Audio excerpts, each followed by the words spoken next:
칠흑 같은 어둠이 내려앉은 강원도 산악지대. 헬리콥터의 로터 소리가 고막을 찢을 듯이 울려 퍼지고 있었다. 대한민국 육군 특수전 사령부 예하 제707 특수임무단. 일명 백호 부대의 전술 지휘소 안은 팽팽한 긴장감으로 가득 차 있었다. 모니터 위로 붉은 점들이 빠르게 이동하며 작전 구역을 점령해 나가는 모습이 실시간으로 전송되었다. 그 중심에는 역사상 최연소 군단장이라는 파격적인 타이틀을 거머쥔 강진혁 소장이 서 있었다. 그는 미동도 하지 않은 채 전황을 응시하고 있었고, 그의 날카로운 눈빛은 모니터 너머의 적들을 꿰뚫어 보는 듯했다. 진혁은 단순한 지휘관이 아니었다. 그는 현장에서 뼈가 굵은 전설적인 작전관 출신으로 적들에게는 죽음의 신이라는 별명으로 불리며 공포의 대상이 되어왔다. 그의 어깨 위에서 빛나는 두 개의 별은 정치적인 타협이나 배경으로 얻어진 것이 아니라 오로지 피와 땀, 그리고 수많은 실전 경험을 통해 증명된 실력의 결정체였다. 지휘소 내의 모든 참모와 부관들은 숨소리조차 크게 내지 못한 채 그의 입에서 떨어질 다음 명령만을 기다리고 있었다. 그의 침묵은 그 어떤 고함보다도 무겁게 공기를 짓누르며 부대 전체를 압도했다. 같은 시각, 전방의 어느 보병 사단 의무대에서는 전혀 다른 종류의 전쟁이 벌어지고 있었다. 소독약 냄새가 진동하는 진료실 안. 이수민 중위는 밀려드는 환자들의 차트를 정리하느라 정신이 없었다. 그녀는 간호장교로서 뛰어난 의술과 따뜻한 마음씨를 지녀 병사들 사이에서 의무대의 천사로 불리고 있었다. 하얀 가운 아래 단정한 정복을 입은 그녀의 모습에서는 흐트러짐 없는 군인의 기백이 느껴졌다. 하지만 그녀의 이마에 맺힌 송글송글한 땀방울은 현재 의무대의 업무 강도가 얼마나 살인적인지를 여실히 보여주고 있었다. 수민은 자신의 배경에 대해 철저히 함구하고 있었다. 그녀가 전설적인 특수부대 지휘관 강진혁의 조카라는 사실이 알려진다면 군 생활이 훨씬 편해질 수도 있었겠지만 그녀는 그것을 원치 않았다. 오로지 자신의 능력만으로 인정받고 싶다는 강한 자존심이 그녀를 지탱하는 원동력이었다. 그녀는 남들이 기피하는 당직 근무도 마다하지 않았고 가장 험한 훈련 현장의 의료 지원도 자원해서 나갔다. 동료들은 그녀를 그저 성실하고 책임감 강한 장교로만 알고 있었을 뿐, 그녀 뒤에 거대한 배경이 존재한다는 사실은 꿈에도 상상하지 못했다. 평온하던 의무대의 공기는 한 남자의 등장으로 순식간에 불쾌하게 변질되었다. 진료실 문이 거칠게 열리며 박민우 하사가 건들거리는 걸음걸이로 들어왔다. 그는 규정에 맞지 않게 군복상의 단추를 풀어헤치고 있었으며 입에는 껌을 씹고 있어 군인이라기보다는 시정잡배에 가까운 모습이었다. 그의 눈빛은 거만함으로 가득 차 있었고 주변에 있는 의무병들을 마치 하인 부리듯 쳐다보았다. 그는 자신이 이곳의 왕이라도 되는 양 행동했지만 사실 그는 갓 임관한 부사관에 불과했다. 그러나 아무도 그를 제지하지 못했다. 박민우의 오만함은 그의 아버지인 연대장과 작은아버지인 사단장이라는 든든한 뒷배에서 비롯된 것이었다. 그는 부대 내의 위계 질서를 무시하는 것은 물론이고 자신보다 계급이 높은 장교들에게조차 불손한 태도를 보이기 일쑤였다. 의무대 안으로 들어선 그는 진료를 기다리는 병사들의 줄을 무시하고 곧장 접수대로 향했다. 그의 시선은 바쁘게 움직이고 있는 수민에게 고정되었고 그 눈빛에는 노골적인 욕망과 무례함이 담겨 있었다. 그는 수민이 장교라는 사실조차 잊은 듯 혹은 일부러 무시하려는 듯 비릿한 웃음을 흘렸다. 박민우는 수민의 책상 앞에 삐딱하게 기대서며 말을 걸었다. 수민을 부르는 그의 목소리에는 존중이라곤 조금도 찾아볼 수 없었다. 오늘따라 더 예뻐 보인다느니 하는 희롱 섞인 말들이 그의 입에서 아무렇지도 않게 튀어나왔다. 수미는 차트에서 눈을 떼지 않은 채 무미건조한 목소리로 대꾸했다. 진료를 받으러 온 것이라면 절차에 따라 접수부터 하고 대기하라는 그녀의 말은 지극히 원칙적이었다. 하지만 박민우는 그런 수민의 태도가 오히려 재미있다는 듯 킬킬거리며 책상 위에 놓인 수민의 명찰을 손가락으로 톡톡 건드렸다. 박민우는 수민의 경고를 귓등으로도 듣지 않았다. 그는 몸을 더 앞으로 숙이며 수민의 얼굴 가까이 다가갔다. 내 아버지가 누군지 몰라서 이러는 건 아닐 테고. 연대장님 아들한테 진료 순서 같은 게 뭐가 중요하냐는 그의 말은 오만함의 극치였다. 그는 자신의 가문과 배경을 무기로 수민을 압박하기 시작했다. 주변의 의무병들과 환자들이 웅성거리며 눈치를 보기 시작했지만 박민우는 아랑곳하지 않았다. 오히려 그는 자신이 가진 권력을 과시하는 이 상황을 즐기는 듯했다. 수민은 펜을 쥔 손에 힘을 주어 분노를 사겼다. 군대라는 조직의 특성상 상급자의 직계 가족. 그것도 지휘관의 아들이라는 존재는 무시할 수 없는 권력이었다. 하지만 그녀는 장교로서의 품위를 지켜야 했다. 그녀는 고개를 들어 박민우를 똑바로 응시했다. 상관에게 무례를 범하고 있으며 공적인 장소에서 사적인 배경을 언급하며 위계질서를 흐리는 행위는 군법 위반이라고 단호하게 경고했다. 그러나 박민우의 표정에는 여전히 비웃음이 걸려 있었다. 그는 수민의 말이 마치 귀여운 투정이라도 되는 양 받아들였다. 군법이라니 웃기지도 않는다며 박민우는 수민의 어깨에 손을 올리려 했다. 수민이 피하자 그는 허공에서 손을 멈추었고 그의 눈빛이 순간적으로 사납게 변했다. 여기서는 내 아버지가 법이고 내가 곧 규칙이라며 으르렁거렸다. 자신과 친하게 지내면 군 생활이 편해질 텐데 왜 굳이 힘든 길을 가려고 하냐는 협박 섞인 말을 남기고 그는 돌아섰다. 멀어지는 그의 뒷모습을 보며 수미는 입술을 깨물었다. 폭풍전야의 고요함이 깨지고 있었고 악연은 이제 막 시작되었을 뿐이었다. 며칠 뒤 부대 내의 공기는 무겁게 가라앉아 있었고 병사들 사이에는 알 수 없는 긴장감이 감돌고 있었다. 박민우 하사의 횡포는 날이 갈수록 대담해졌고 이제는 은밀한 괴롭힘의 수준을 넘어 공개적인 도발로 이어지고 있었다. 점심시간이 한창인 장교 식당은 식기 부딪히는 소리와 낮은 말소리로 분주했다. 이수민 중위는 식판을 들고 빈자리를 찾아 앉으려 했으나 그녀가 가는 곳마다 미묘한 시선들이 따라붙었다.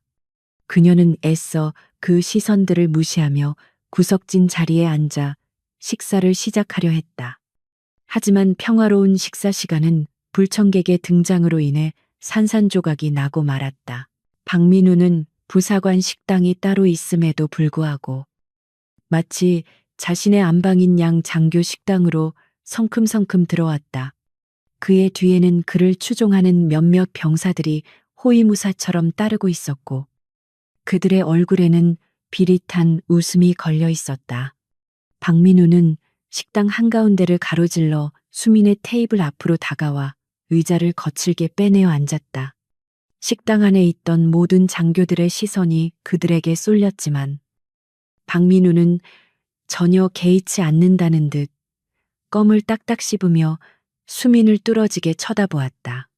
그의 눈빛은 먹잇감을 앞에 둔 하이에나처럼 탐욕스럽고 불쾌하기 짝이 없었다. 식사를 하려던 수민은 숟가락을 내려놓고 차가운 눈빛으로 박민우를 응시했다. 여기가 어디라고 함부로 들어와서 소란을 피우냐는 그녀의 질책은 단호했지만 박민우에게는 그저 재미있는 유의에 불과했다. 그는 식판 위에 놓인 수민의 손 위로 자신의 손을 겹쳐 올리며 밥이 입으로 넘어가냐고 비꼬는 투로 물었다. 수민은 소스라치게 놀라며 손을 뺐지만 박민우는 낄낄거리며 더욱더 몸을 앞으로 기울였다. 주변의 장교들이 웅성거리며 불쾌한 기색을 내비쳤지만 누구 하나 선뜻 나서서 그를 제지하는 사람은 없었다. 그곳에 있는 모든 사람들은 박민우가 누구의 아들이며 누구의 조카인지 뼈저리게 알고 있었다. 연대장의 아들을 건드렸다가 군 생활이 꼬일 것을 염려한 장교들은 애써 시선을 피하거나 밥을 먹는 척하며 상황을 외면했다. 수미는 고립무원의 처지에 놓였음을 직감했고 가슴속 깊은 곳에서 뜨거운 분노가 치밀어 올랐다. 그녀는 자리에서 벌떡 일어나 박민우를 내려다보며 당장 나가라고 소리쳤다. 하지만 박민우는 느긋하게 다리를 꼬며 자신을 쫓아내려면 적어도 대대장급은 데려와야 할 것이라고 거만하게 대꾸했다. 박민우는 자리에서 일어나 수민의 귓가에 얼굴을 들이밀고 나직하게 속삭였다. 자신의 호의를 거절하면 이 부대에서 살아남기 힘들 것이라는 협박은 명백하고도 구체적이었다. 그는 수민의 어깨에 묻은 먼지를 털어내는 신혈하며 불필요한 신체 접촉을 시도했다. 수민이 거칠게 그의 팔을 뿌리치자 박민우의 표정이 순식간에 험악하게 일그러졌다. 그는 감히 누구 몸에 손을 대냐며 적반하장으로 화를 냈고 식당 안의 분위기는 일순간에 얼어붙었다. 이것은 단순한 장난이 아니라 명백한 위계질서, 문란 행위이자 성군기 위반 사건이었다. 수미는 더 이상 참을 수 없다고 판단하고 식당을 빠져나와 곧장 의무중대장실로 향했다. 그녀의 발걸음은 빠르고 단호했으며 심장은 분노로 인해 쾅쾅거리고 있었다. 중대장실 앞에 도착한 그녀는 심호흡을 한 번 하고 문을 두드렸다. 안에서 들어오라는 힘없는 목소리가 들려왔다. 수미는 문을 열고 들어가 중대장에게 거수경례를 한 뒤 방금 식당에서 있었던 일과 그동안 박민우가 저지른 만행들을 낱낱이 보고했다. 그녀의 보고는 논리적이고 구체적이었으며 박민우의 행동이 군법의 저촉됨을 명확히 지적하고 있었다. 하지만 중대장의 반응은 수민의 예상과는 전혀 달랐다. 그는 수민의 보고를 듣는 내내 곤란한 표정으로 이마에 땀을 닦아내거나 애구는 볼펜만 만지작거렸다. 보고가 끝나자 중대장은 한숨을 깊게 내쉬며 수민에게 자리에 앉으라고 권했다. 그는 박민우가 아직 어려서 철이 없는 것이니 이해해 달라거나 괜히 일을 크게 만들어서 좋을 게 없다는 식의 회유책을 내놓았다. 수민은 자신의 귀를 의심했다. 부하가 부당한 대우를 받고 있는데 지휘관이라는 사람이 가해자를 두둔하고 피해자에게 참으라고 강요하고 있는 것이었다. 수민은 억울함에 목소리가 떨리는 것을 억누르며 재차 항의했다. 이것은 개인의 감정 문제가 아니라 군의 기강과 명예가 걸린 문제라고 강조했다. 그러나 중대장은 급기야 짜증 섞인 반응을 보이기 시작했다. 그는 연대장님 귀에 이 사실이 들어가면 우리 부대 전체가 피곤해진다며 너 하나만 참으면 모두가 평화로울 수 있다고 노골적으로 압박했다. 그는 수민의 고통보다 자신의 안위와 부대의 무사고 기록이 깨지는 것을 더 두려워하고 있었다. 그것은 군인으로서의 최소한의 양심마저 저버린 비겁한 태도였다. 중대장은 서랍에서 서류철을 꺼내 책상 위에 던지듯 내려놓으며 말을 이었다. 박민우가 밉더라도 그 배경을 무시할 수는 없는 노릇이라며 사회생활이라는 게 원래 다 그런 것이라고 훈계까지 늘어놓았다. 그는 수민에게 융통성을 가지라고 충고했지만 그것은 불의와 타협하라는 말과 다를 바 없었다. 수민은 더 이상 대화가 통하지 않음을 깨닫고 자리에서 일어났다. 그녀는 중대장에게 실망감을 감추지 않은 채 정식 절차를 밟아 상급 부대에 보고하겠다는 뜻을 굽히지 않았다. 중대장은 당황하여 수민을 말리려 했지만 그녀는 이미 마음을 굳힌 상태였다. 그녀가 중대장실을 나서자 복도에 차가운 공기가 뜨거워진 얼굴을 식혀주었다. 문 밖으로 나오니 막막함이 밀려왔다. 직속상관마저 등을 돌린 상황에서 그녀가 기댈 곳은 없어 보였다. 부대 내의 감찰부 역시 연대장의 영향력 아래 있을 것이 뻔했고, 헌병대에 신고한다 해도 조사가 제대로 이루어질지 미지수였다. 거대한 벽이 그녀의 앞을 가로막고 있는 듯한 답답함이 가슴을 짓눌렀다. 그녀는 주머니 속의 휴대전화를 만지작거렸다. 단축번호 1번에 저장된 삼촌 강진혁 소장의 번호가 떠올랐다. 지금이라도 전화를 걸어 상황을 설명한다면 모든 것이 일사천리로 해결될 것임이 분명했다. 특수전 사령부 군단장의 권한이라면 일개 연대장 따위는 순식간에 제압할 수 있었다. 하지만 수민은 전화를 걸지 않았다. 자신의 힘으로 해결해보겠다고 다짐하고 들어온 군대였다. 삼촌의 힘을 빌리는 순간 그녀가 지금까지 쌓아온 모든 노력이 부정당할 것 같다는 생각이 들었다.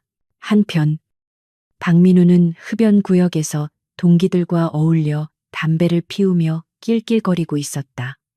그는 자신이 수민을 어떻게 놀려줬는지 무용담처럼 떠벌리고 있었고, 주변의 병사들은 그의 비위를 맞추기 위해 억지 웃음을 짓고 있었다. 박민우는 중대장이 수민의 보고를 묵살할 것을 이미 알고 있었다. 아버지가 미리 손을 써두었기 때문이었다. 그는 자신이 이 부대의 법 위에 군림하고 있다고 믿어 의심치 않았고, 수민이 발버둥 칠수록 그녀를 굴복시키는 재미가 더 커질 것이라고 착각하고 있었다. 박민우는 담배꽁초를 바닥에 던져 짓밟으며 비틀린 미소를 지었다. 그는 수민이 결국 자신의 앞에 무릎 꿇고 애원하게 될 날을 상상하며 쾌감을 느꼈다. 그는 휴대전화를 꺼내 아버지인 연대장에게 문자를 보냈다. 의무대에 까다로운 여장교가 있는데 교육 좀 시켜야겠다는 내용이었다. 잠시 후 알아서 처리하되 너무 시끄럽게만 하지 말라는 답장이 돌아왔다. 아버지의 묵인아의 박민우는 더욱 강랄한 계획을 세우기 시작했다. 그는 수민을 완전히 고립시켜 정신적으로 무너뜨릴 생각이었다. 수민은 관사로 돌아와 침대에 힘없이 주저앉았다. 책상 위에는 그녀가 의무학교 시절 찍었던 사진과 가족 사진이 놓여 있었다. 사진 속의 삼촌 강진혁은 근엄하지만 따뜻한 눈빛으로 그녀를 바라보고 있었다. 수민은 사진을 어루만지며 눈물을 삼켰다. 그녀는 결코 포기하지 않을 것이었다. 비록 계란으로 바위치기일지라도 그녀는 자신의 존엄과 군인으로서의 명예를 지키기 위해 끝까지 싸울 준비가 되어 있었다. 그녀의 눈빛은 절망 속에서도 결코 꺼지지 않는 불꽃처럼 타오르고 있었다. 그날 밤 수민은 늦은 시간까지 잠을 이루지 못하고 군법 규정과 복무 신조를 다시 한번 꼼꼼히 읽어보았다. 그녀는 자신이 할 수 있는 모든 합법적인 수단을 동원해 박민우와 그를 비호하는 세력에 맞서기로 결심했다. 그녀는 노트북을 켜고 사건 일지를 작성하기 시작했다. 날짜, 시간, 장소, 목격자, 그리고 박민우가 했던 말과 행동들을 하나도 빠짐없이 기록했다.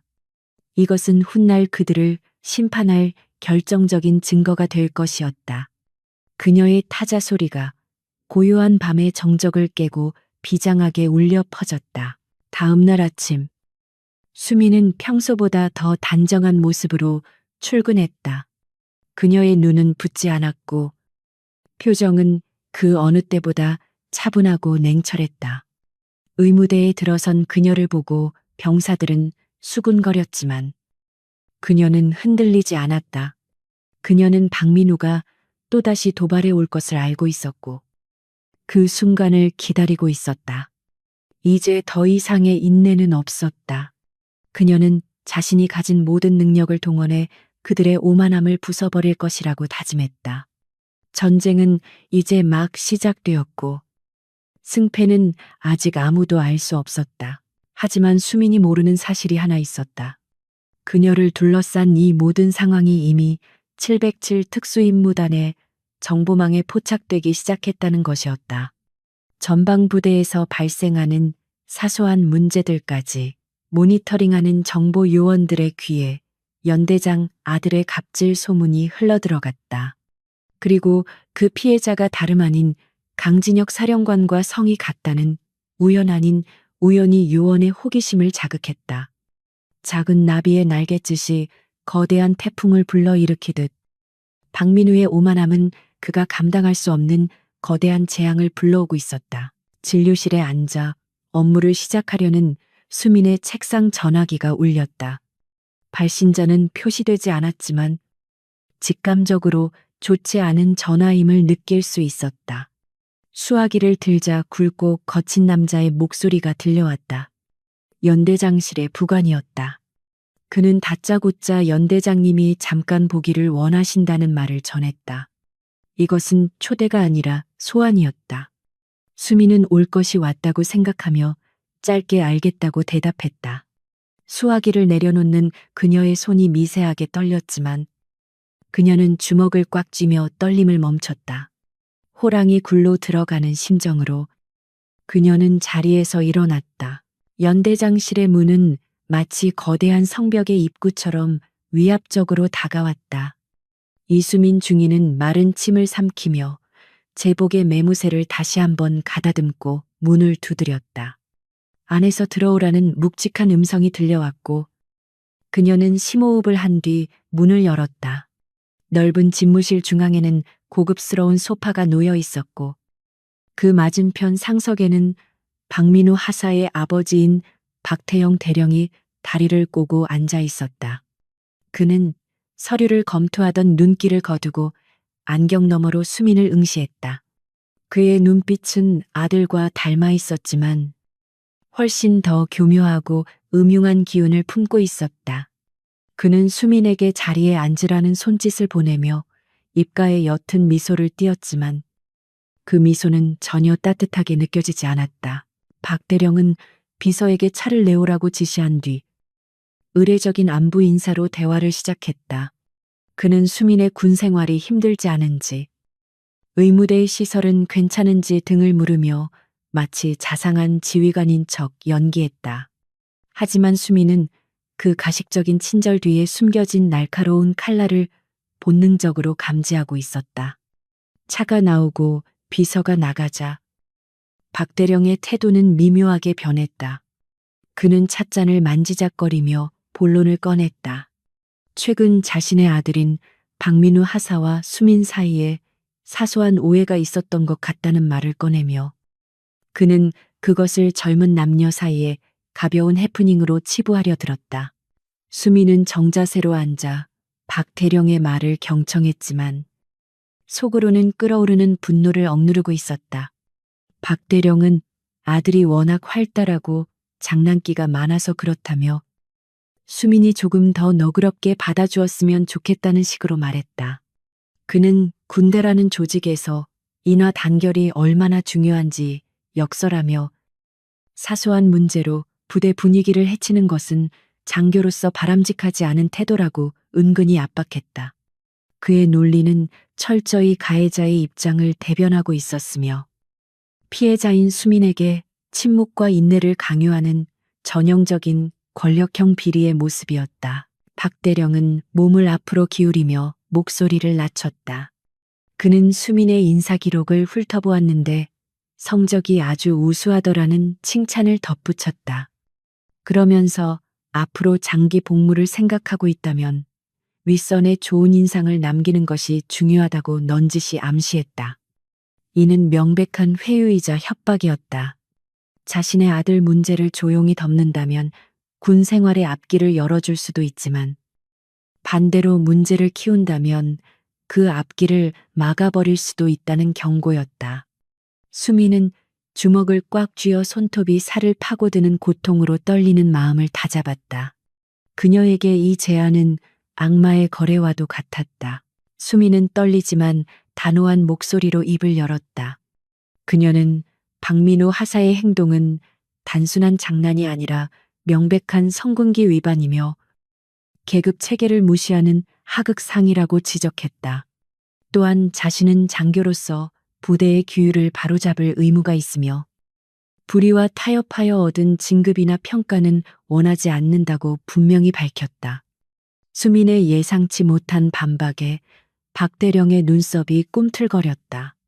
그는 수민이 자신의 권위에 겁을 먹고 순순히 따를 것이라 예상했으나 그녀의 눈빛은 꺾이지 않은 채 그를 똑바로 응시하고 있었다.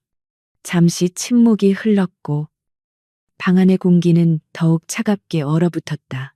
박대령은 찻잔을 거칠게 내려놓으며 불쾌한 기색을 숨기지 않았다. 그는 요즘 젊은 장교들은 융통성이 없어서 큰일이라며 혀를 찼다. 그는 수민에게 세상이 교과서대로만 돌아가는 것이 아니라는 것을 곧 깨닫게 될 것이라고 차갑게 말했다. 그리고 더 이상 할 말이 없으니 나가보라며 손을 휘저었다. 그것은 대화의 종료가 아니라 선전포고였다. 수민은 경례를 하고 집무실을 나왔다. 문이 닫히는 순간 다리에 힘이 풀려 주저앉을 뻔했다. 거대한 권력의 벽이 그녀를 짓누르는 듯한 압박감에 숨이 막혀왔다.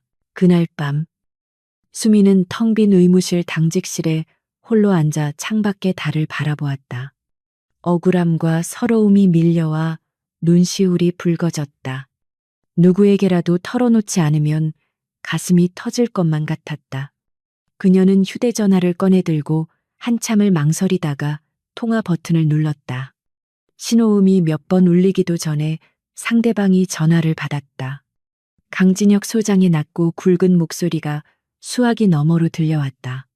수민은 목이 메어 잠시 말을 잇지 못하다가 애써 밝은 목소리를 가장하며 삼촌에게 안부 인사를 건넸다. 서울 근교에 위치한 특수전 사령부 집무실. 강진혁은 늦은 시간까지 작전 계획서를 검토하고 있었다. 평소 업무 시간에는 사적인 전화를 일절 받지 않는 그였지만 발신자가 하나뿐인 조카 수민이라는 것을 확인하고는 즉시 서류를 덮었다. 수민의 목소리는 평소처럼 명랑하게 들리려 노력하고 있었지만 수많은 전장을 누비며 인간의 미세한 감정 변화를 읽어내는데 통달한 진혁의 귀를 속일 수는 없었다. 그는 수화기 너머로 들려오는 수민의 숨소리가 불규칙하고 말끝이 미세하게 떨리고 있다는 것을 단번에 알아차렸다. 진혁은 펜을 내려놓고 의자 등받이에 몸을 기대며 수민의 말에 귀를 기울였다. 수민은 별일 없다며 그저 삼촌 목소리가 듣고 싶어서 전화했다고 둘러댔다. 하지만 진혁은 직감적으로 그녀에게 심각한 문제가 생겼음을 감지했다. 수민은 어릴 때부터 힘든 일이 있어도 내색하지 않고 혼자 삭히는 성격이었다. 그런 그녀가 늦은 밤에 전화를 걸어 횡설수설한다는 것은 지금 그녀가 감당하기 힘든 상황에 처해 있다는 명백한 증거였다. 진혁의 눈빛이 매섭게 빛나기 시작했다. 그의 머릿속에서는 이미 수천 가지의 시나리오가 빠르게 돌아가고 있었다. 진혁은 부드러운 목소리로 수민을 달래며 밥은 잘 먹고 있는지, 아픈 곳은 없는지 물었다. 수민은 울음을 참으려는 듯 코를 훌쩍이며 괜찮다고 대답했다. 진혁은 더 이상 캐묻지 않았다. 지금 수민에게 필요한 것은 추궁이 아니라 위로와 안식이라는 것을 알았기 때문이었다. 그는 조만간 맛있는 것을 사주러 갈 테니 조금만 기다리라고 말하며 통화를 마쳤다. 전화를 끄는 진혁의 표정은 순식간에 차갑게 굳어졌다. 그의 손에 들린 휴대전화가 부서질 듯 꽉 쥐어져 있었다. 감히 내 피부치를 건드리는 놈이 있다면 지옥 끝까지라도 쫓아가 대가를 치르게 할 것이었다. 진혁은 즉시 책상 위에 인터폰을 눌러 정보 참모를 호출했다.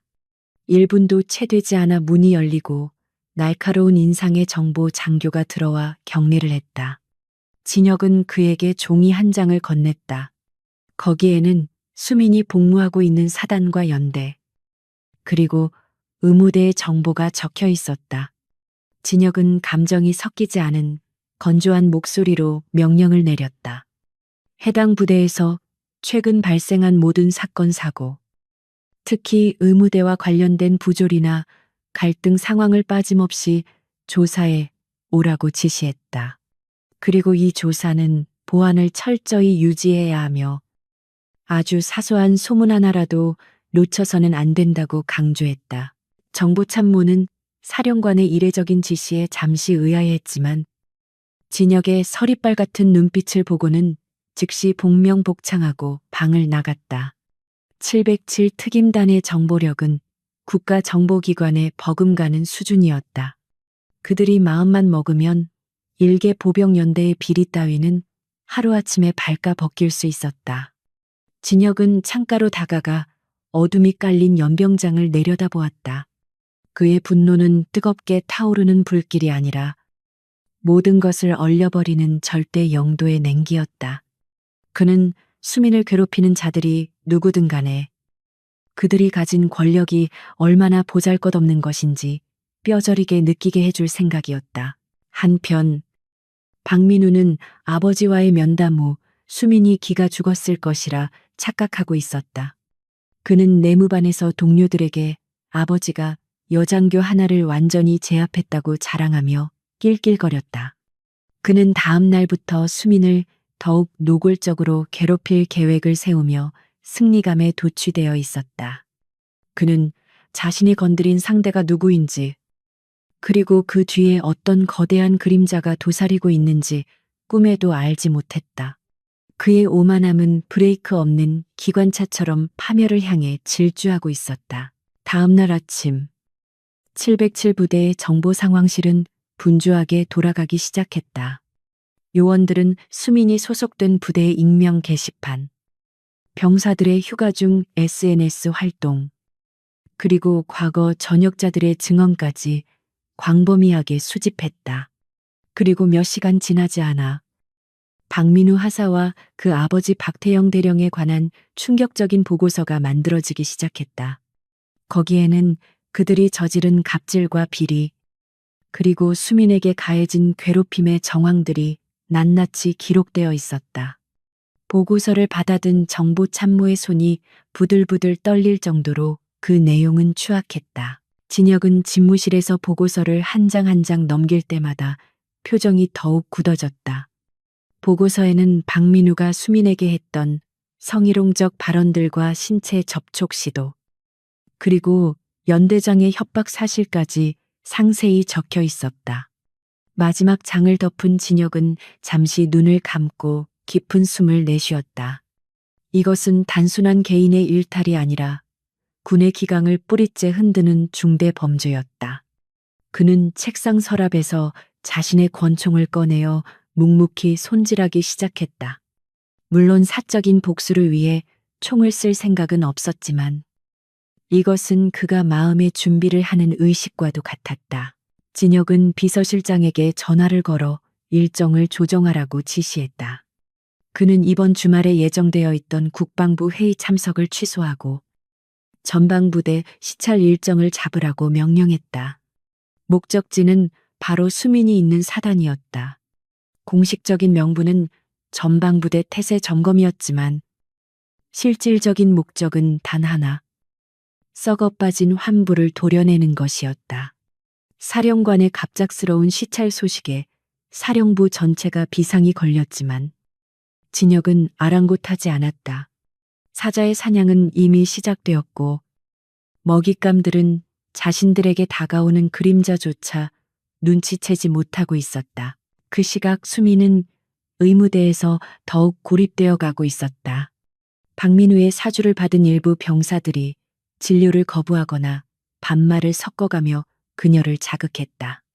다른 간부들조차 연대장의 눈치를 보며 수민을 투명 인간 취급했다. 하지만 수민은 이를 악물고 버텼다. 그녀는 묵묵히 자신의 업무를 수행하며 이 모든 부당함을 기록으로 남겼다. 그녀의 눈빛은 도끼로 서려 있었고 더 이상 나약한 피해자가 아니었다. 그녀는 폭풍이 오기 전까지 스스로를 지키는 작은 등대가 되어 어둠 속에서 홀로 빛나고 있었다. 강원도의 험준한 산세를 가로지르며 검은색 세단 몇 대가 흙먼지를 일으키며 질주하고 있었다. 번호판조차 가려진 이 차량들의 행렬은 위압적인 분위기를 풍기며 전방 사단의 위병소를 향해 거침없이 다가갔다. 강진혁 소장은 뒷좌석에 앉아 창밖을 응시하고 있었고 그의 옆에는 무장한 경호원 대신 두꺼운 서류 가방 하나가 놓여 있었다. 그는 이번 방문을 공식적인 사단 검열이 아닌 불시의 전비태세 점검으로 위장했다. 사전에 예고되지 않은 방문이었기에 부대 측에 준비된 연극을 보지 않고 그들의 추악한 민낯을 그대로 목격하기 위함이었다. 그의 차가운 눈동자는 마치 사냥감을 노리는 맹수처럼 매섭게 빛나고 있었고 차 안의 공기는 그의 살기로 인해 서늘하게 내려앉아 있었다. 위병소에 도착한 차량 행렬이 정지하자 당황한 초병들이 달려나와 경례를 붙였다. 선두 차량에서 내린 707 부대원의 신분증을 확인한 초병의 눈이 휘둥그레졌다. 곧이어 비상벨이 울리고 사단 사령부 전체가 발칵 뒤집혔다. 사단장과 참모들이 허둥지둥 본청 앞으로 뛰어나와 도열했다. 그들은 707 특수임무단장이 직접 그것도 예고 없이 방문했다는 사실에 경악을 금치 못했다. 특히 박민우의 작은아버지인 사단장은 식은땀을 흘리며 진혁의 차량 문을 직접 열었다. 진혁은 천천히 차에서 내리며 선글라스를 벗었다. 그의 무표정한 얼굴은 그곳에 모인 모든 지휘관을 압도하기에 충분했다. 사단장은 진혁의 손을 두 손으로 잡으며 비굴한 웃음을 지어 보였다.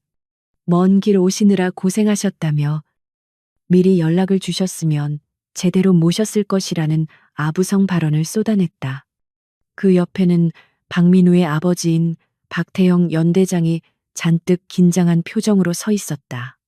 진혁은 그들의 인사를 건성으로 받으며 형식적인 의전은 필요 없으니 곧바로 부대 현황을 둘러보겠다고 잘라 말했다.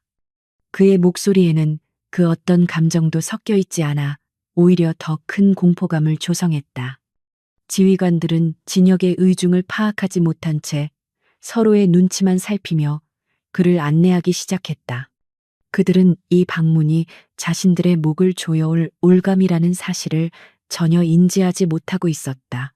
진혁은 사단장이 안내하는 지휘통제실이나 장교 클럽이 아닌 병사들이 생활하는 현장을 직접 보길 원했다.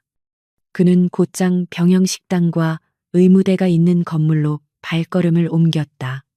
박 연대장은 당황하여 진혁의 앞을 막아서며 그쪽은 시설이 노후하여 보시기에 불편할 수 있다고 둘러댔다. 하지만 진혁은 그를 차갑게 쏘아보며 군인이 전장에서 시설 타령을 하느냐고 일갈했다. 박 연대장은 얼굴이 붉어진 채 슬그머니 뒤로 물러났다. 진혁의 거침없는 행보에 참모들은 전전긍긍하며 그 뒤를 따랐다. 식당으로 향하는 길목에서 마주친 병사들은 별 2개가 달린 성판을 단 군단장의 등장에 얼어붙어 경례 구호조차 제대로 외치지 못했다. 점심시간이 한창인 병영식당은 수많은 병사로 북적이고 있었다. 진혁이 식당 문을 열고 들어서자 시끌벅적하던 소음이 순식간에 잦아들었다. 식사를 하던 병사들이 모두 기립하여 부동 자세를 취했다. 진혁은 손을 들어 그들을 자리에 앉힌 뒤 식당 구석구석을 예리하게 관찰했다. 그때 그의 시선이 한 곳에 멈췄다.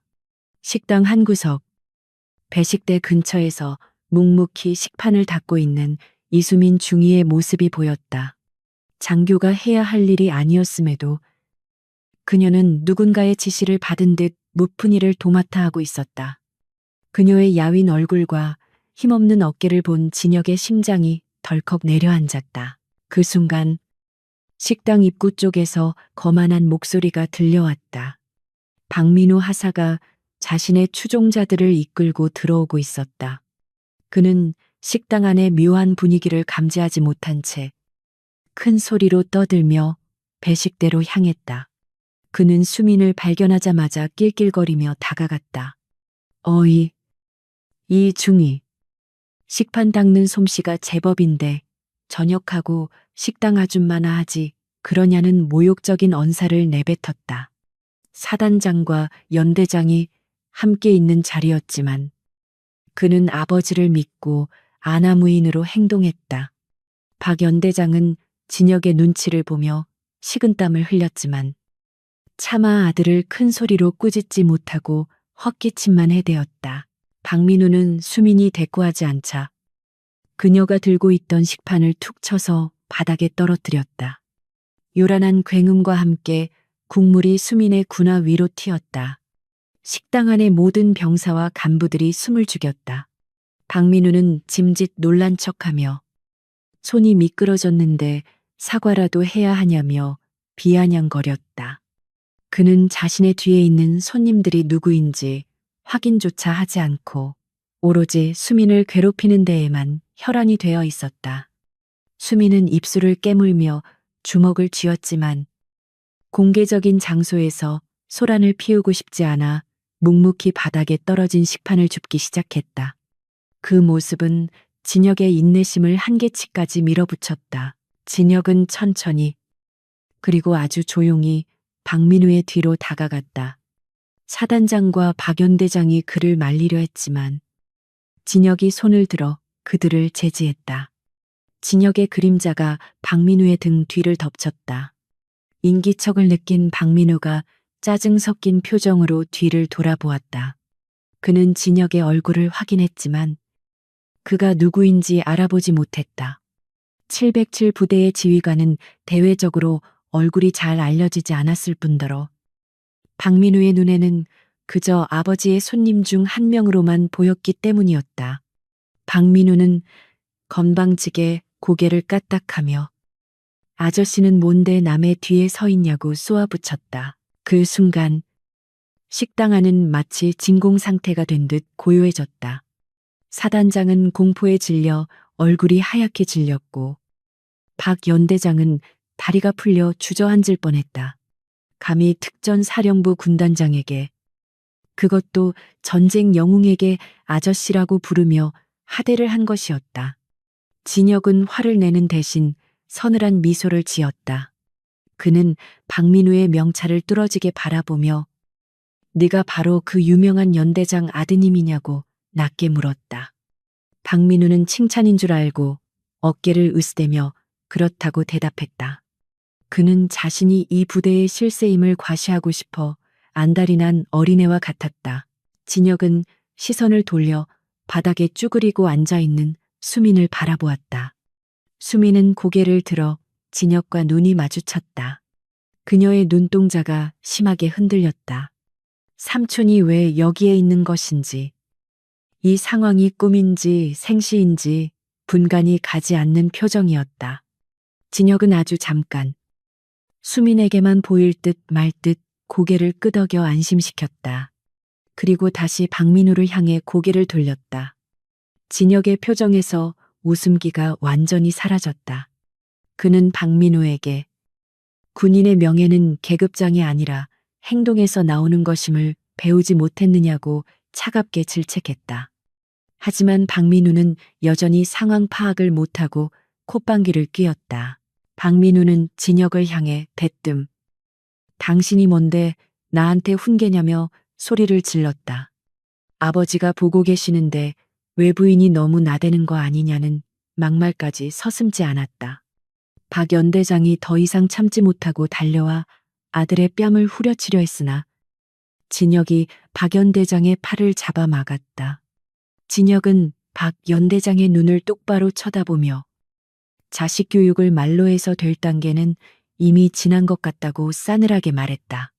진혁의 소나기 힘에 눌린 박 연대장은 비명을 지르지도 못한 채 고통스러운 표정으로 몸을 비틀었다. 진혁은 잡고 있던 팔을 거칠게 놓아주었다. 진혁은 주변을 둘러보며 우렁찬 목소리로 명령했다. 오늘 저녁 19시 사단 연병장에서 전 장병 및 간부 비상 소집을 실시한다. 예외는 없으며 특히 이 자리에 있는 박민우 하사와 박태영 연대장 그리고 사단장은 반드시 정복을 착용하고 단상 앞에 도열하라고 지시했다. 그의 명령은 단순한 전달이 아니라 거부할 수 없는 절대적인 힘을 담고 있었다. 사단장은 떨리는 목소리로 무슨 일 때문인지 물었지만 진혁은 대답 대신 차가운 침묵으로 일관했다. 그는 뒤도 돌아보지 않고 식당을 빠져나갔다. 그의 뒤를 따르는 707 요원들의 발걸음 소리가 장송곡처럼 울려 퍼졌다. 수미는 멍하니 진혁의 뒷모습을 바라보았다. 그녀는 직감적으로 삼촌이 자신을 위해 칼을 뽑아 들었음을 깨달았다. 두려움과 안도감이 뒤섞인 복잡한 감정이 밀려왔다. 한편 박민우는 불그락푸르락해진 얼굴로 바닥에 침을 뱉었다. 그는 아버지가 왜 저런 사람 앞에서 쩔쩔매는지 이해할 수 없었다. 그는 저녁 소집이 그저 형식적인 훈시 정도로 끝날 것이라 착각하며 그때 가서 본때를 보여주겠다고 이를 갈았다. 무식하면 용감하다고 했던가. 그는 자신에게 다가오는 파멸의 그림자를 전혀 감지하지 못하고 있었다. 그날 오후 부대 안에는 폭풍전야의 긴장감이 감돌았다. 진혁의 부관들은 사단 본부 건물을 접수하고 외부와의 통신을 차단했다. 707 특임대원들이 주요 길목을 통제하며 삼엄한 경계를 섰다. 마치 쿠데타라도 일어난 듯한 분위기였지만 그 누구도 감히 이유를 묻지 못했다. 박연대장과 사단장은 집무실에 모여 대책을 논의했지만 뾰족한 수가 없었다. 그들은 그저 진혁이 기분이 나빠서 군기를 잡으려는 것이라 애써 위로하며 저녁 소집 때 최대한 납작 엎드려 비위를 맞추기로 합의했다. 그들은 자신들의 비리가 이미 낱낱이 파헤쳐졌다는 사실을 꿈에도 몰랐다. 시간은 흘러 어느덧 해가 지고 어둠이 깔리기 시작했다. 연병장에는 거대한 서치라이트가 켜졌고 수천 명의 병력이 도열을 마쳤다. 찬바람이 깃발을 세차게 흔들었다. 단상 위에는 마이크 하나만이 덩그러니 놓여 있었다. 박민우는 정복을 입고 맨 앞줄에 서서 불만 가득한 표정으로 짝다리를 짚고 있었다. 그는 옆에 서 있는 수민을 흘겨보며 이 모든 게 너 때문이라며 나중에 두고 보자고 속삭였다. 수민은 대꾸하지 않고 정면만을 응시했다. 그녀의 심장은 터질 듯이 뛰고 있었지만 눈빛만은 흔들리지 않았다. 드디어 어둠 속에서 진혁이 모습을 드러냈다. 칠흑 같은 어둠이 내려앉은 연병장 위로 거대한 서치라이트 불빛이 교차하며 장엄한 분위기를 연출하고 있었다. 수천 명의 장병들이 숨소리조차 죽인 채 도열해 있었고 펄럭이는 깃발 소리만이 정적을 깨고 있었다. 단상 위로 강진혁 소장이 천천히 걸어 올라갔다. 그의 정복 어깨 위에는 두 개의 별이 찬란하게 빛나고 있었고 가슴에는 그가 전장에서 흘린 피와 땀을 증명하는 훈장들이 빼곡히 달려 있었다. 무엇보다 그의 왼쪽 팔뚝에 부착된 제707 특수임무단에 베코마크가 서치라이트를 받아 강렬한 존재감을 뿜어내고 있었다. 병사들은 전설 속의 지휘관을 직접 목격했다는 사실에 압도되어 마른 침만 삼킬 뿐이었다. 단상 가장 앞줄에 서 있던 박민우 하사는 여전히 사태의 심각성을 깨닫지 못하고 있었다. 그는 지루하다는 듯 짝다리를 짚고 서서 하품을 참느라 애를 쓰고 있었다. 그의 곁에 선 아버지 박태영 연대장은 사시나무 떨듯 떨고 있었지만 박민우는 아버지가 왜 저러는지 이해할 수 없었다. 그는 단상 위에 강진혁을 보며 속으로 코웃음을 쳤다. 별 2개짜리가 와서 폼을 잡는다고 생각하며 빨리 훈시가 끝나고 내무반으로 돌아가 쉬고 싶은 마음뿐이었다. 그는 옆에 있는 동기에게 작은 목소리로 투덜거렸다. 하지만 그의 동기는 공포에 질려 대꾸조차 하지 못했다. 강진혁은 마이크 앞에 서서 연병장을 가득 메운 장병들을 천천히 둘러보았다.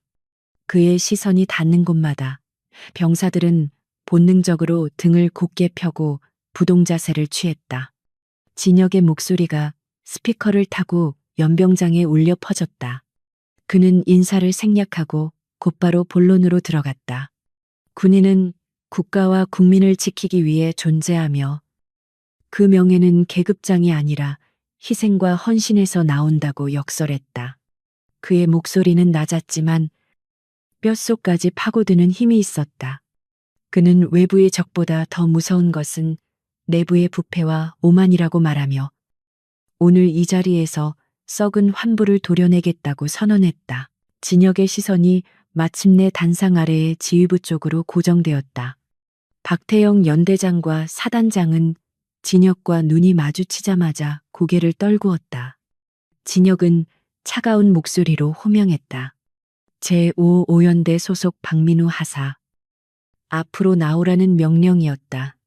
박민우는 자신의 이름이 불리자 깜짝 놀라며 주위를 두리번거렸다. 그는 칭찬이라도 받으러 나가는 줄 알고 짐짓 의기양양한 표정을 지으며 대열에서 빠져나왔다. 수천 개의 눈동자가 그를 향했고 박민우는 그 시선을 즐기며 단상 앞으로 걸어나갔다.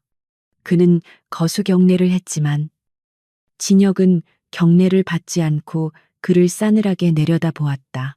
진혁은 박민우에게 마이크 없이도 들릴 만큼 또렷하게 물었다. 자네는 군대가 자네 놀이터인 줄 아는가라고 질문했다. 박민우는 당황하여 말문이 막혔다. 진혁은 다시 한번 물었다. 아버지가 연대장이고 작은아버지가 사단장이면 동료 전우들을 하인처럼 부리고 여장교를 희롱해도 된다고 배웠는가라고 호통쳤다. 연병장 전체가 술렁이기 시작했다. 병사들은 그동안 소문으로만 돌던 박민우의 만행이 공개적으로 거론되자 경악을 금치 못했다. 박민우의 얼굴은 순식간에 붉게 달아올랐고 그는 억울하다는 듯 변명하려 입을 열었지만 진혁의 기세에 눌려 목소리가 나오지 않았다. 박민우는 떨리는 목소리로 겨우 입을 열었다. 뭔가 오해가 있으신 것 같다며 자신은 그런 적이 없다고 발뺌했다. 그는 힐끔거리며 아버지 쪽을 쳐다보았지만 박연대장은 고개를 푹 숙인 채 바닥만 보고 있었다.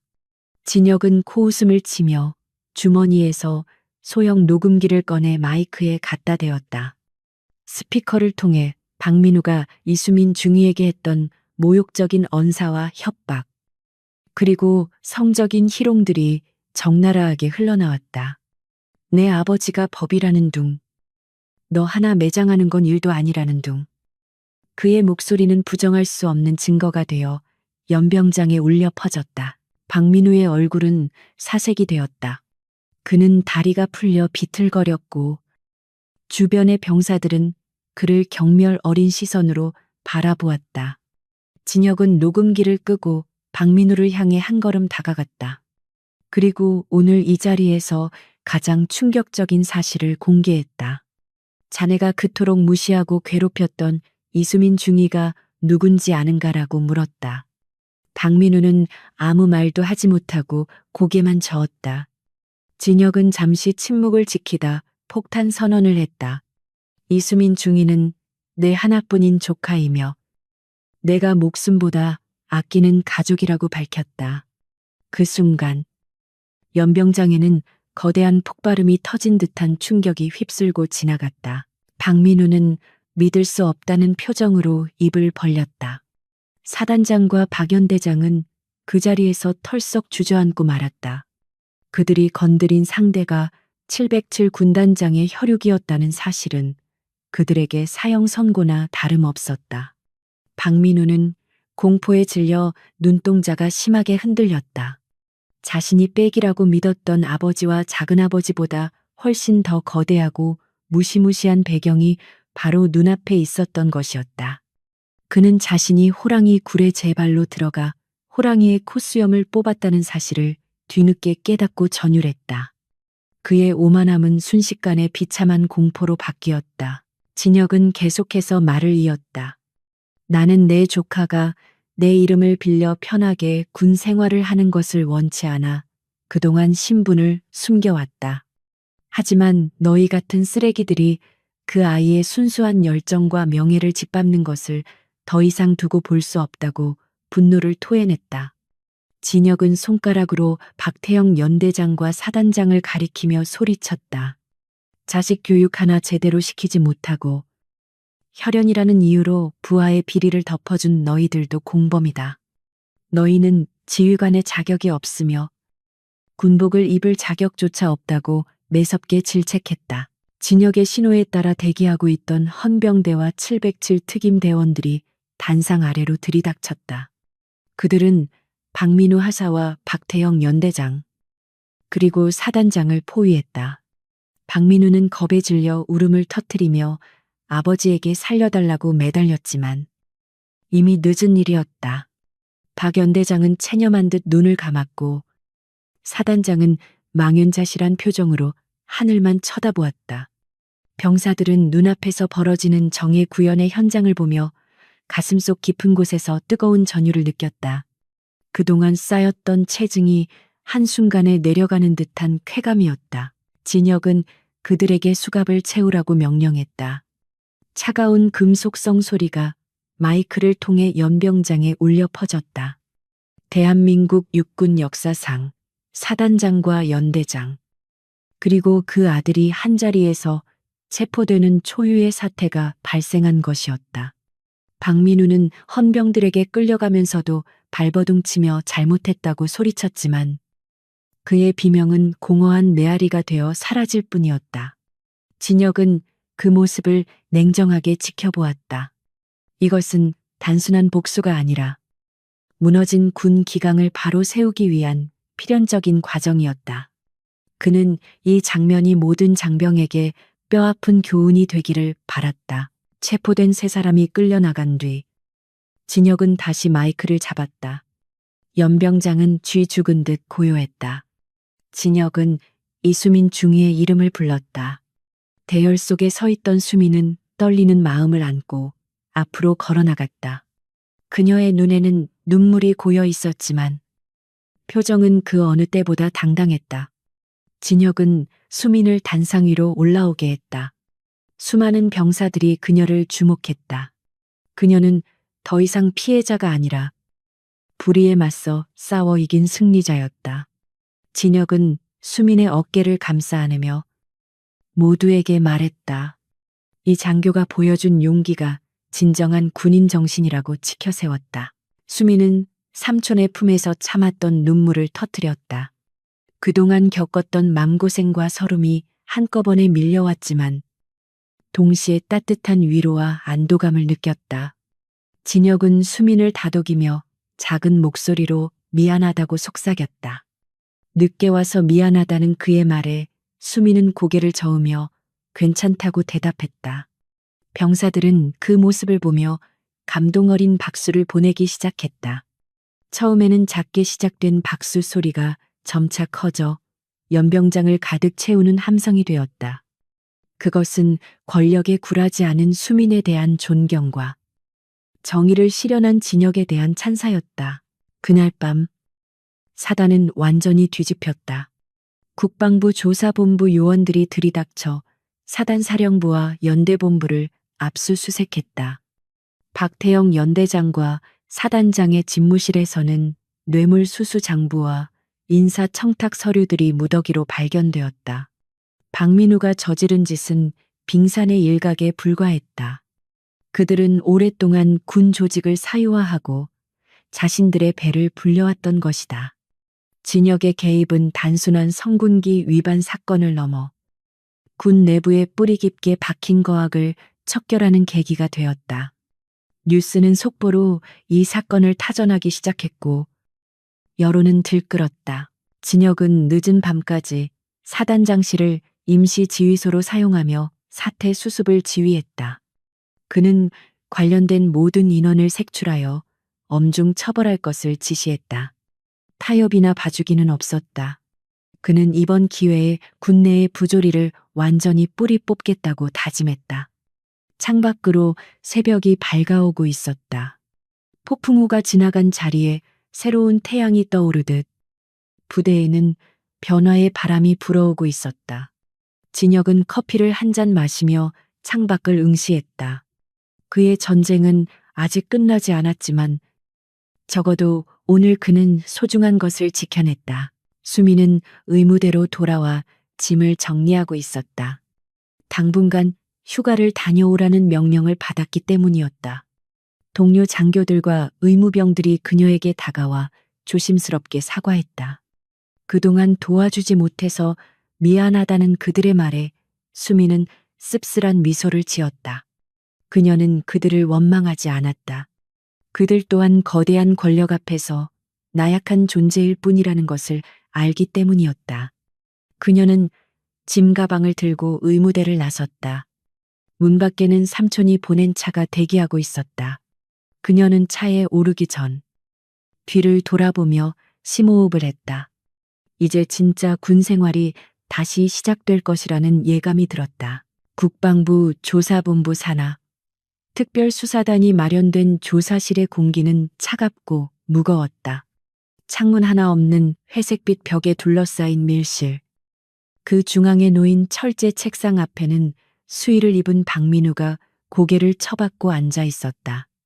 며칠 전까지만 해도 연대장의 아들이라며 어깨에 힘을 주고 다니던 그의 거만한 모습은 온데간데 없었다. 헝클어진 머리와 눈동자, 그리고 며칠째 제대로 씻지 못해 초췌해진 몰골은 그가 현재 얼마나 절망적인 상황에 처해 있는지를 여실히 보여주고 있었다.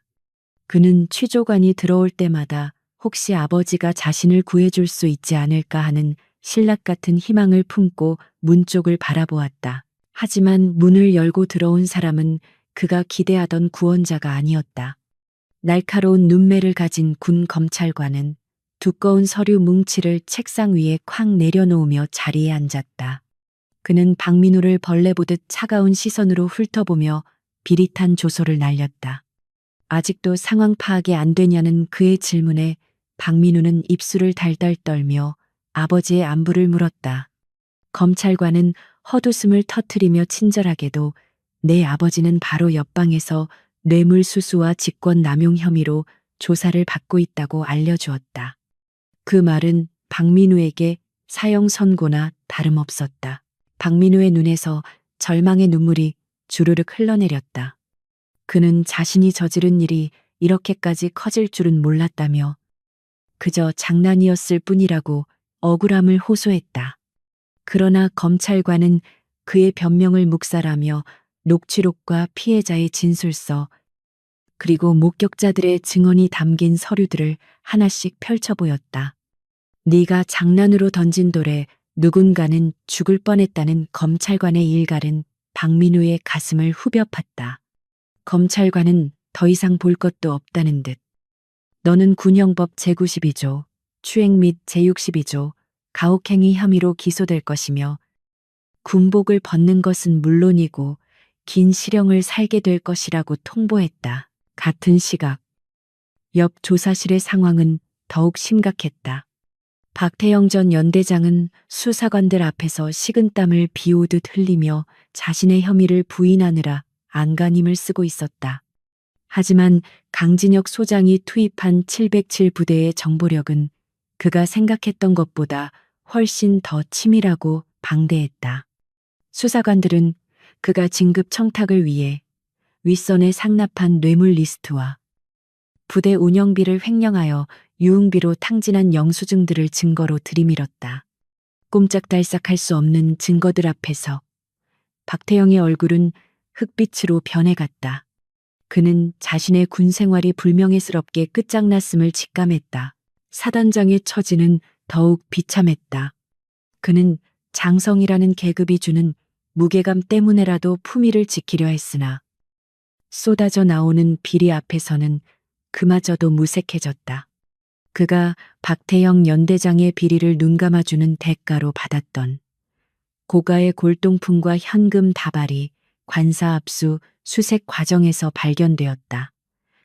또한 그는 조카인 박민우의 사고를 덮기 위해 헌병대의 압력을 행사한 정황까지 포착되었다. 대한민국 육군의 별이 탐욕에 눈이 멀어 스스로 추락하는 순간이었다. 그는 조사실 의자에 힘없이 기대어 천장을 바라보며 깊은 한숨만 내쉬었다.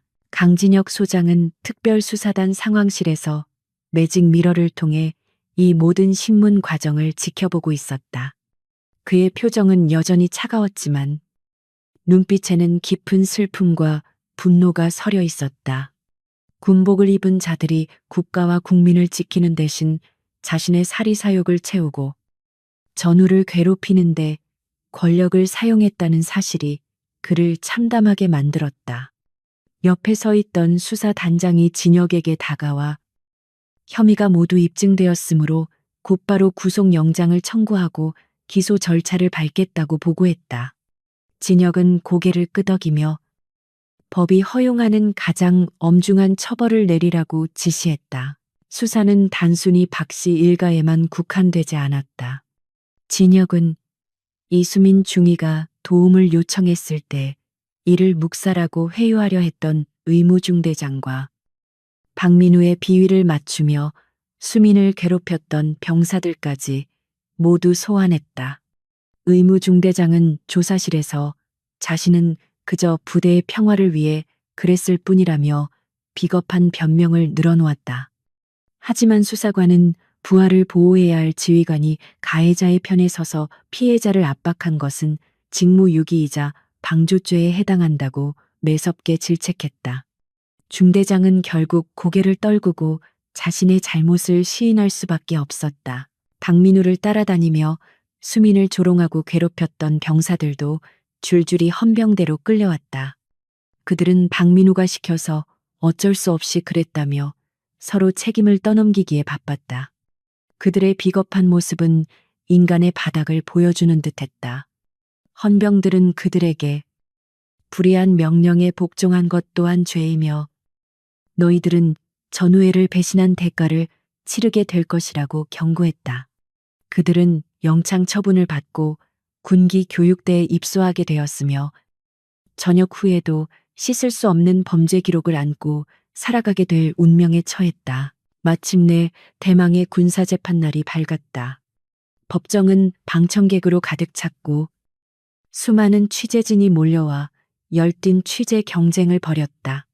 이 사건은 갑질 병사 성군기 위반 및 군납 비리 사건으로 명명되어 사회적으로 큰 파장을 일으키고 있었다.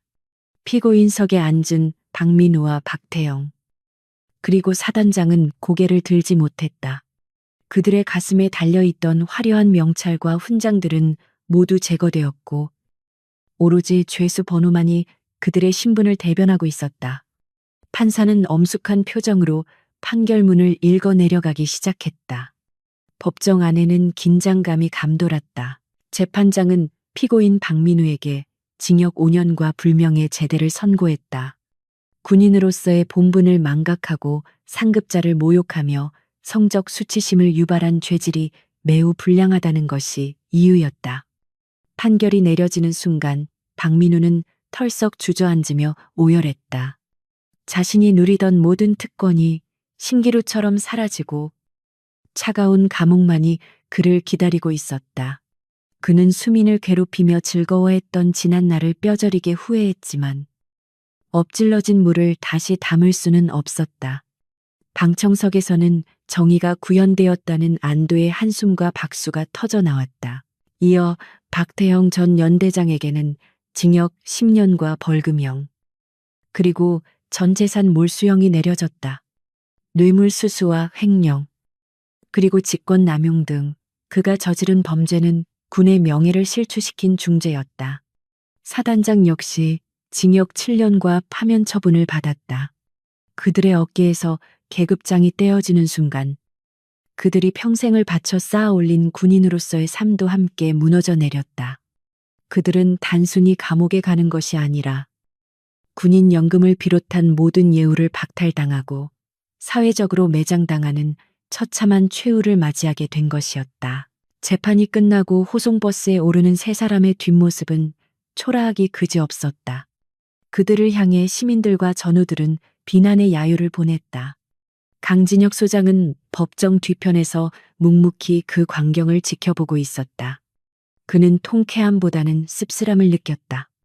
썩은 살을 도려내는 것은 필요한 과정이었지만 그 과정에서 군이 입은 상처 또한 깊었기 때문이었다. 그는 주먹을 꽉 쥐며 다짐했다. 다시는 이런 일이 반복되지 않도록 자신이 지키는 이 조직을 더욱 깨끗하고 강하게 만들겠노라고. 뉴스는 연일 이번 사건을 대서특필했다. 별들의 추락, 특전사령관의 정의 구현 등의 헤드라인이 신문 일면을 장식했다. 국민들은 강진혁 소장의 단호한 결단에 환호했고 군 내부에서도 자정의 목소리가 높아지기 시작했다.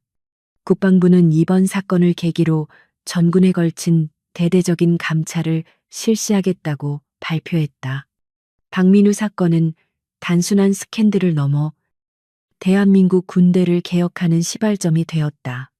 어둠이 깊을수록 새벽이 밝아오듯 군대는 고통스러운 진통을 겪으며 새롭게 태어날 준비를 하고 있었다. 부대로 돌아온 진혁은 의무중대장을 징계위원회에 회부했다. 그는 파면은 면했지만 중징계를 받고 한직으로 좌천되었다. 사실상 그의 군 생활은 끝난 것이나 다름없었다. 진혁은 그에게 부하를 지키지 못하는 지휘관은 적군보다 더 해로운 존재라는 말을 남겼다. 그 말은 중대장의 가슴에 평생 잊지 못할 주운 글씨로 남을 것이었다. 부대원들은 이번 사건을 통해 권력은 영원하지 않으며 정의는 반드시 승리한다는 진리를 깨달았다. 공포와 억압으로 유지되던 부대의 분위기는 점차 서로를 존중하고 배려하는 문화로 바뀌어가고 있었다. 사건이 마무리되어 갈 무렵 진혁은 집무실에서 창밖을 바라보며 깊은 생각에 잠겼다. 책상 위에는 수민의 휴가 복귀 신고서가 놓여 있었다. 그는 수민이 겪었을 고통을 생각하면 아직도 가슴이 아려왔다. 하지만 그는 수민이 이 시련을 극복하고 더 단단한 군인으로 성장할 것이라 믿었다. 그녀에게는 자신과 같은 특전사의 피가 흐르고 있었으니까.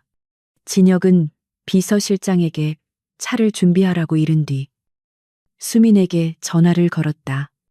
이제는 군단장이 아닌 따뜻한 삼촌으로서 그녀를 맞이할 시간이었다. 진혁의 전화기 너머로 수민의 밝은 목소리가 들려왔다. 그녀는 삼촌 덕분에 푹 쉬었다며 이제 다시 부대로 복귀할 준비가 되었다고 말했다. 진혁은 그런 수민이 대견스러웠다. 그는 수민에게 복귀하기 전에 함께 저녁 식사를 하자고 제안했다. 수민은 기쁜 목소리로 알겠다고 대답했다. 진혁은 전화를 끊고 미소를 지었다. 폭풍우는 지나갔고 이제 그들에게는 따뜻한 햇살만이 비추고 있었다. 그는 옷걸이에 걸린 정복을 바라보며 이 옷의 무게가 얼마나 무거운지 다시 한번 되새겼다. 저녁 노을이 붉게 물드는 연병장을 바라보며 진혁은 자리에서 일어났다. 그는 이제 과거의 상처를 덮고 미래로 나아가야 할 때임을 알았다. 박민우와 그 일당이 치른 죗값은 그들의 인생을 파멸로 이끌었지만 그것은 그들이 자초한 필연적인 결과였다. 사필 규정. 모든 일은 결국 바른 길로 돌아간다는 옛말이 하나도 틀리지 않음을 증명한 사건이었다. 진혁은 집무실을 나서며 비서실장에게 퇴근을 지시했다. 그의 발걸음은 그 어느 때보다 가볍고 힘찼다. 의무대 막사에도 평화가 찾아왔다. 수민의 빈자리를 채우던 동료들은 그녀가 돌아오기만을 기다리며 청소를 하고 있었다. 박민우가 앉았던 자리, 그가 머물렀던 내무반의 흔적들은 말끔히 지워졌다. 마치 처음부터 악몽은 없었던 것처럼 부대는 다시 일상으로 돌아가고 있었다. 하지만 병사들의 눈빛은 달라져 있었다. 그들은 이제 함부로 남을 괴롭히거나 권력에 기생하려 하지 않았다. 그들 마음속에 정의라는 보이지 않는 기준이 세워졌기 때문이었다. 이것이 바로 강진혁이 남긴 가장 큰 유산이었다. 계절의 수레바퀴는 어김없이 굴러 어느덧 차가운 겨울바람이 물러가고 따스한 봄 기운이 강원도 산자락을 감싸기 시작했다. 부대를 휩쓸고 지나갔던 거대한 폭풍우 같던 사건도 시간의 흐름 속에서 점차 잊히고 그 자리에 새로운 질서가 자리 잡아가고 있었다.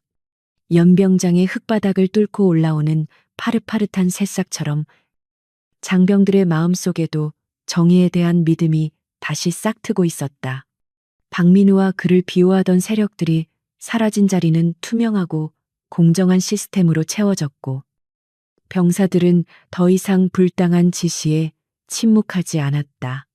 그 변화의 중심에는 고통을 이겨내고 다시 일어선 이수민 중위가 있었다.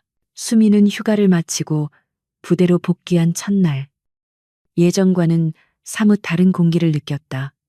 위병소를 통과할 때 초병들이 보내는 격려 소리에는 진심 어린 존경이 담겨 있었고 의무대로 향하는 길목에서 마주친 간부들은 그녀에게 따뜻한 눈인사를 건넸다.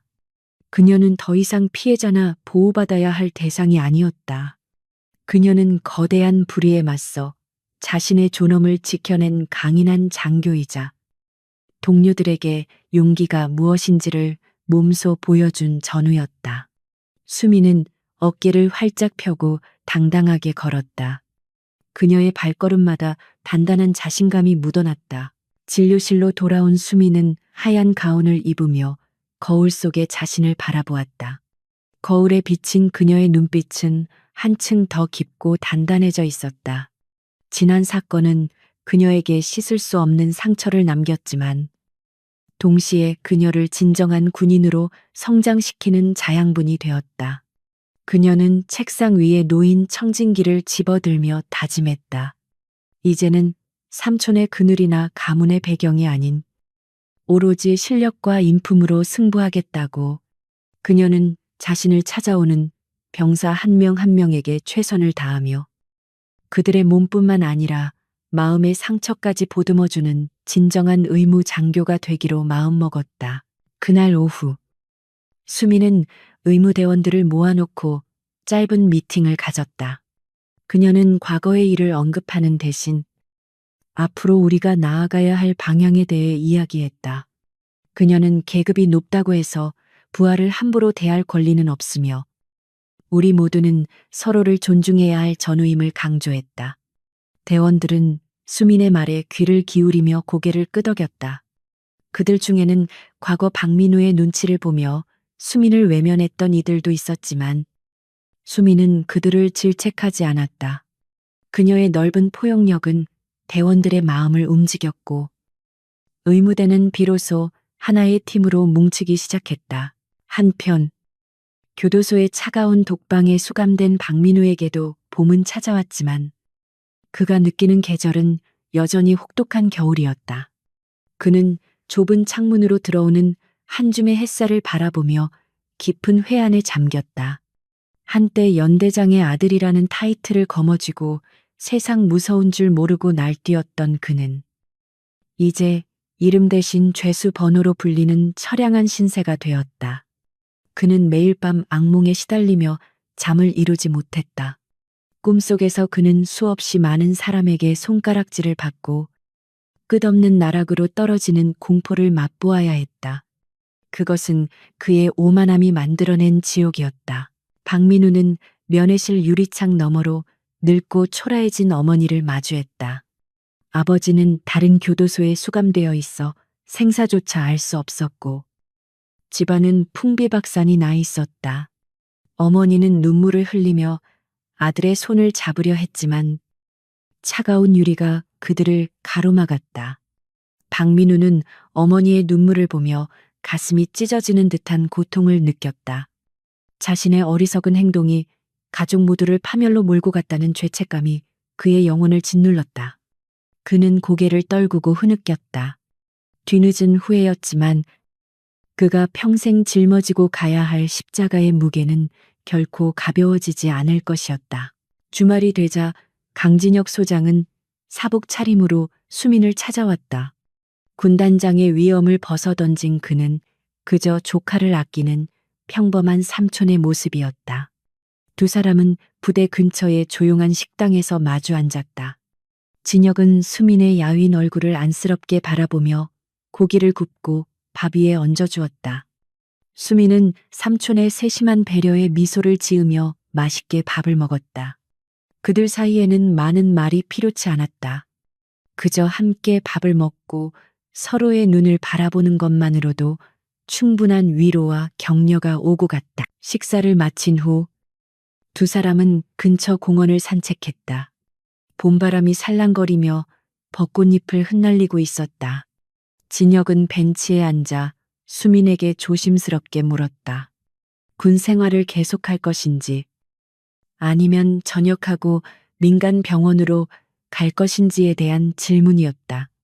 사실 진혁은 이번 일로 수민이 군대의 환멸을 느끼고 떠나고 싶어 할까봐 내심 걱정하고 있었다. 하지만 수민의 대답은 뜻밖에도 단호했다. 그녀는 군에 남겠다고 말했다. 이번 일을 겪으면서 오히려 군인이라는 직업에 대한 사명감이 더 커졌다는 것이었다. 수민은 진혁을 바라보며 말했다.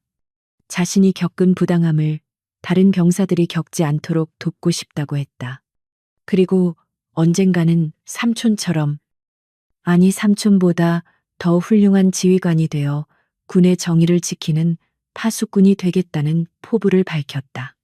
진혁은 수민의 당찬 말에 짐짓 놀란 표정을 지었지만 이내 흐뭇한 미소를 지었다. 그는 수민의 머리를 쓰다듬으며 네가 나보다 훨씬 강한 사람이라며 칭찬을 아끼지 않았다. 피는 물보다 진하다는 말이 있듯 수민에게서 젊은 날 자신의 모습을 발견한 진혁은 가슴 벅찬 감동을 느꼈다.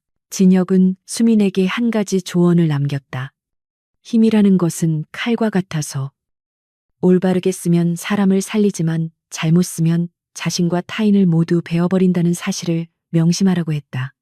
그는 박민우와 그 아버지가 힘을 잘못 휘둘러 파멸한 것을 반면교사로 삼아야 한다고 강조했다. 수민은 삼촌의 말을 가슴 깊이 새겼다. 그녀는 자신이 가진 능력과 지위가 개인의 영달을 위한 것이 아니라 국가와 국민, 그리고 전우를 위한 것임을 잊지 않겠다고 다짐했다. 그 약속은 그녀의 군 생활을 지탱해줄 든든한 나침반이 될 것이었다. 시간은 유수와 같이 흘러 1년이라는 세월이 지났다. 수민은 대위로 진급했고 의무중대장의 보직을 맡게 되었다. 그녀는 탁월한 리더십과 공정한 부대 운영으로 상급 부대로부터 표창을 받았으며 병사들 사이에서도 가장 존경받는 지휘관으로 꼽혔다.